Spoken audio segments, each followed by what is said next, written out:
منتخب مصر يتعادل مع غينيا بيساو 1-1. دلوقتي بقى كل الناس بتسأل نفسها سؤال واحد: هل منتخب مصر حلو ولا وحش؟ حسام حسن هينفع ولا مش هينفع؟ طب ايه اللي بيحصل في المنتخب وايه اللي بيحصل مع اللعيبه؟ وليه الاداء شويه حلو وشويه وحش؟ ويا ترى احنا هنكمل ولا مش هنكمل؟ وهنوصل لكاس العالم ولا مش هنوصل لكاس العالم؟ ده اللي انا جاي اقوله لك كله النهارده، وهفهمك الحاجات اللي جوه اوضه اللبس اللي انت ما تعرفهاش، وهقول لك ليه اللعيبه عماله تقع ومستواها ينزل وفي تذبذب في الاداء باستمرار. بس قبل ما نبدا، لو انت على اليوتيوب يا ريت تشترك في القناه وتفعل الجرس، ولو انت على الفيسبوك او التيك توك او الانستجرام يا ريت تتابعنا ولايك وشير وسيب لنا تعليقك، لان رايك مهم جدا لينا. يلا بينا نبدا الحلقه، يلا بينا.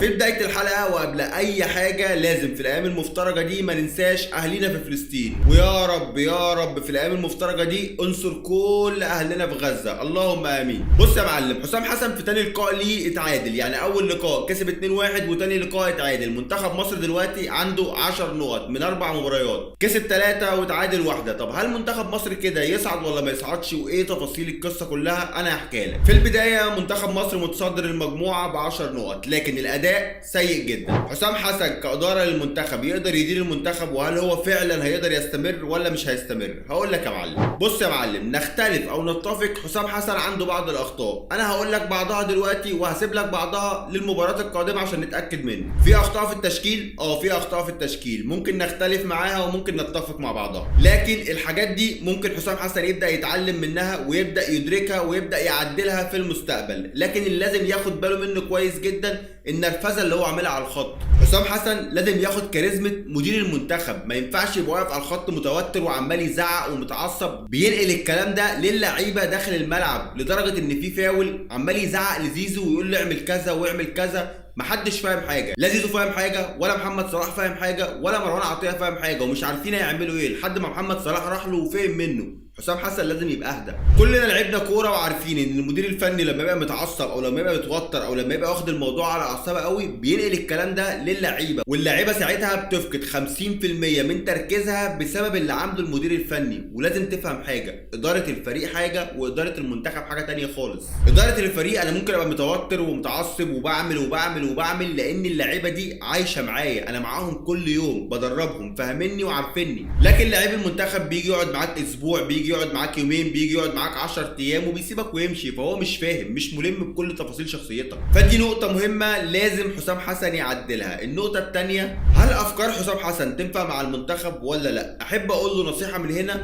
خد بالك افكار ايهاب جلال ما نفعتش مع المنتخب، لان المدير الفني اللي بيجي يمسك منتخب لازم يكون عنده حاجه مهمه جدا، وهي اداره المباريات مش اداره الفريق. لان انا لما اكون ماسك فريق بقدر احفظ اللعيبه فكري، بقدر اعلمهم حاجات معينه، بقدر اعلم من كواليتي اللعيب، لان اللعيب كده كده معايا بيتمرن معايا كل يوم فاقدر اشتغل عليه. المنتخب غير، المنتخب اللعيب بيجي يقعد معاك 5-6 ايام، انت مش محتاج تعدل اللعيب وتطوره في حاجات معينه، لان اللعيب كده كده ما بيقعدش معاك كتير، انت محتاج تحفظ اللعيب فكر معين ينفذه لك جوه الملعب بس. وده اللي حسام حسن لازم ياخد باله منه. طيب كلنا بنسأل نفسنا سؤال دلوقتي، ليه اداء المنتخب متذبذب شويه فوق شويه تحت؟ ويا ريته على مستوى مباريات، يعني مثلا تلاقي مباراتين 3 الاداء كويس ومباراه الاداء سيء، لا ده الاداء بيبقى كويس عالي قوي ووحش قوي في قلب مباراه واحده. 10 دقائق تلاقي الاداء قوي جدا واللعيبه مدياك 100%، وبعد كده الاداء ينخفض ويعمل دروب ما يطلعش تاني. ايه السبب؟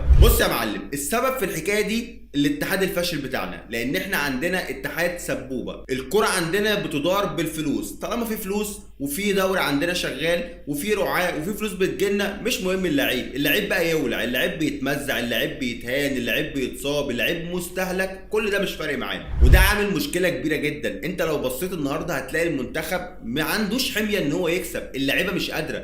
المنتخب في عز ما هو عايز يكسب اللعيبه بتباص الكوره لورا وبترجع الكوره والدنيا هاديه خالص، اللعيب مش قادر. اي حد لعب كوره يفهم اللي انا هقوله ده، يفهم ان اللعيب اكتر حاجه بتخليه يعمل اللي هو عايزه كله في الملعب البدني. انا لو بدنيا واقف على رجليا هقدر انفذ كل اللي انا عايز اعمله، لكن انا لو بدنيا مش قادر انا مش هقدر اعمل اي حاجه حتى لو مخ عايز يعمل حاجات كتير جدا. لازم لجنه المسابقات او اتحاد الكوره او المسؤولين عن اداره الكوره في مصر لازم يعملوا موسم استثنائي يكون من دور واحد، عشان اللعيبه تبدا تاخد اجازات وتبدا تسترد عافتها وتبدا تبقى متعطشه للكوره. كلنا لما بنلعب كوره وتلعب كميه مباريات كبيره جدا في وقت قليل جدا بيجي لك حاله شبع كروي، بيجي لك حاله ملل، ارهاق، ما بتبقاش قادر، ما بتبقاش عايز. وده اللي حصل دلوقتي لمعظم لعيبه المنتخب ولاعيبه الاهلي والزمالك، وده شفناه في اكتر من حوار لمارسيل كولر وكمان جوزيه جوميز. ودلوقتي المنتخب هيقول نفس الكلام لان اللعيبه فعلا مستهلكه. اما بقى فكره التشكيل والاخطاء والكلام ده كله، حسام حسن عنده فرصه ان هو يبدا يشتغل على نفسه، يبدا يطور من نفسه، يبدا يعالج المشاكل اللي عنده، ويبدا يشوف ايه نقط القوه وايه نقط الضعف، ويبدا يشتغل على الكلام ده كويس جدا عشان يطور المنتخب. لكن لازم يشوف النقط اللي بره الملعب، لان اللي بره الملعب مهم جدا.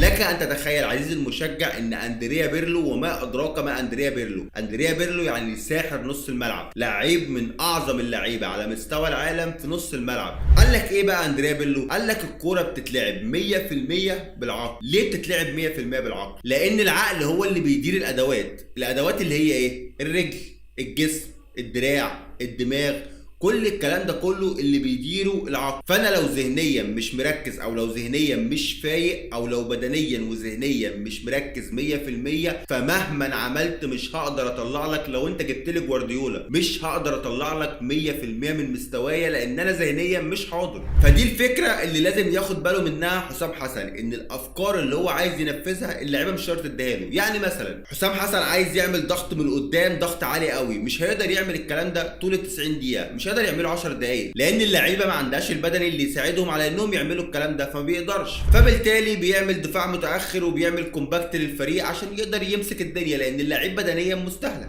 حاجه بقى مهمه لازم ناخد بالنا منها، ولازم كل الجماهير تاخد بالها من النقطه دي. دلوقتي طلعت موضه كانت قديمه شويه، اللي هي انتقاد المنتخب وانتقاد لاعبين الاهلي وانتقاد لاعبين الزمالك. جماهير الزمالك تنتقد لاعبين الاهلي، وجماهير الاهلي تنتقد لاعبين الزمالك. المشكله بقى ان هي ما بقتش موضه للجماهير، دلوقتي بقت موضه لناس مسؤولين عن الكوره في مصر ورايهم مسموع. يعني مثلا الاستاذ عمرو الدرديري طالع بينتقد امام عاشور، وطالع بينتقد رامي ربيعه ولاعيبه النادي الاهلي، واحمد الطيب نفس الكلام، وكذا حد طلع انتقد لعيبه الزمالك، وكذا حد طلع انتقد لعيبه الاهلي. وشفنا الحمله اللي كانت معموله على امام عاشور، سب وقذف وما شبه، وكل الكلام ده كله مش في صالح المنتخب. احنا بندعم المنتخب لان المنتخب ده بتاعنا احنا، لا بتاع الاهلي ولا بتاع الزمالك، ده بتاع مصر كلها. عزيزي المشجع الاهلاوي، مهما كان انتمائك لفريقك، فالمنتخب في النهايه حاجه تانية. المنتخب وبطولاته حاجه غير. مين ينسى 2006 والجمهور بتاع 2006 واللعيبه في 2006 ولا 2008 ولا 2010؟ المنتخب بطولاته بتبقى حاجه تانية خالص.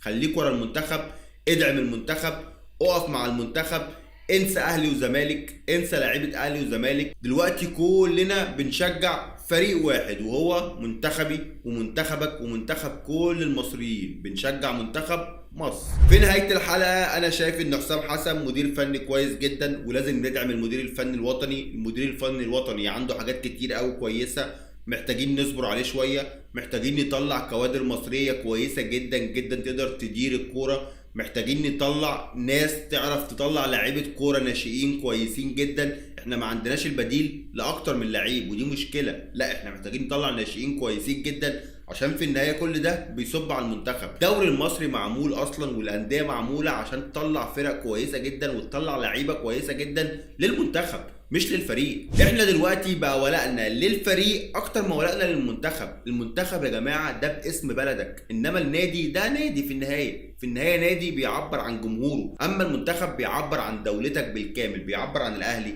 زمالك، اسماعيلي، مصري، اتحاد، بيعبر عن كل الانديه المصريه. ادعم المنتخب وما تسمعش كلام الناس المغرضه اللي بتقول لك اي كلام وبتحاول ترمي بونت عند الجماهير بتاعتها وتكسب ترند وتكسب هاشتاج وكلام كله فاضي، وفي الاخر كل ده بيصب على مصلحه الكره المصريه بالشيء السلبي. في نهايه الحلقه اتمنى ان انا اكون فدتك، ولو انت على اليوتيوب يا ريت تشترك في القناه وتفعل الجرس، ولو انت على الفيسبوك او التيك توك او الانستجرام ما تنساش تتابعنا ولايك وشير وسيب لنا تعليقك، لان رايك مهم جدا لينا يا معلم. سلام.